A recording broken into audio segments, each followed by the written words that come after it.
playing the new game, Mass Debate.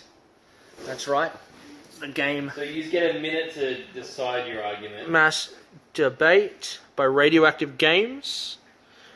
And so far I've got 1 point.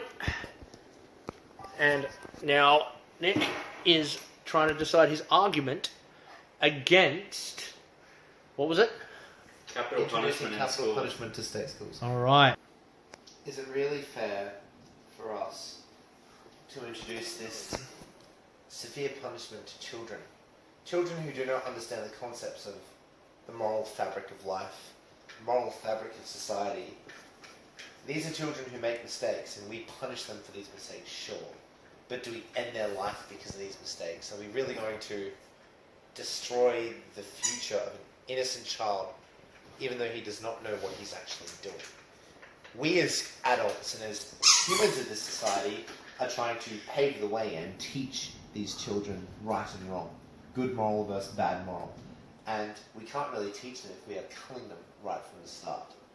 So therefore I implore you, Peter Tonkin, that you would consider kindness and forgiveness for those children that make a wrong decision.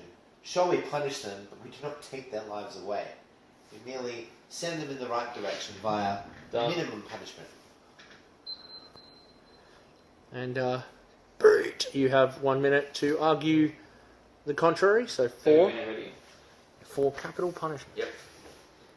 So, since we're talking about the future of our society, I mean, all you really have to do is look at what delinquents are coming up in society now. Look at what they're doing. We're getting increase in crime, increase in rape, increase in violence. Why should we give these guys a chance? We talk about the future. Look at the future that they're paving for us. Look at what we're giving for kids that could be the positive future for our society. I think that it's high time in our day and age that we bring in the death penalty for kids, because those little suckers who give the finger to their teachers, they need to die. They need to die. They need to die. 5 seconds. Any last sentence? So for the future of our society, I give you the opportunity now to instate the death penalty in high school. Both very, very compelling arguments. I think we Compelling arguments. can agree that Bert was keeping it more brutal. Pretty brutal. Too brutal for my taste. But who I'm going for against. who had the better Giving argument? someone the finger and then obviously putting the capital punishment. That's kind of where you lost me, sir. Right, this is You know what you need to do in answer to that, don't you, Peter?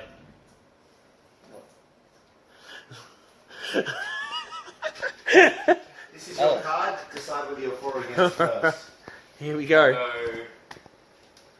against. Against. You're against the Chinese. Alright. 1 minute. 1 minute for or against the Chinese. This should be easy, Peter. Someone else need a timer. Chicken wing it? Alright, So let's do I it. guess to bring up the topic of the Chinese people, the first thing that I'm sure comes to everyone's mind is the loss of employment that they cause. They not only are they taking our jobs overseas, but when they do actually come here, they take the jobs of the people who are here. So how is that fair that people who aren't born in this country take our jobs? And then there's look at the history of what they do. They can't even unite. They bring laws into their own country of only allowing one child per family, and the whole communist thing. Like, come on, we've got to hate the communists. So 15 seconds.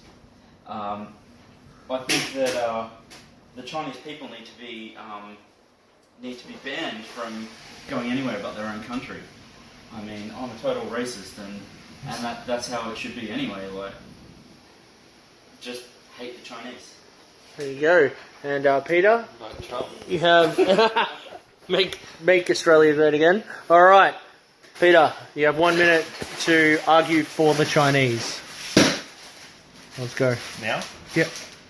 So the Chinese people are an industrious people. I mean, look at their country. It's prospered with so many people. I mean, sure, they've got obviously a ban on how many children they can have because, you know, a country can only be so great. So they know exactly what they're doing. As far as obviously the jobs here, they started the gold rush here. If it wasn't for them, we wouldn't have had that. We needed their backbone, their support.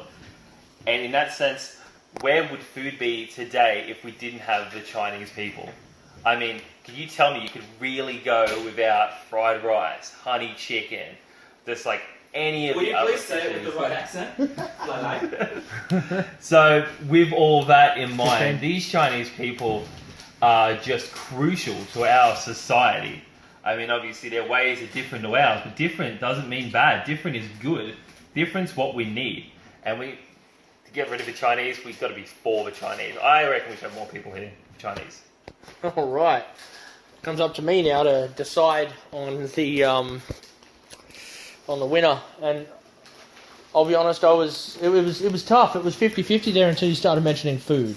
Yeah, my boy. I think a big part about this game is there is an adjudicator, and I'm the adjudicator. And as you can see, I like my food, and Tonky, he knew that, and he took the right idea. He came in with the food argument, which won it for me. So, Tonko, the food won it. Know your audience, bitch!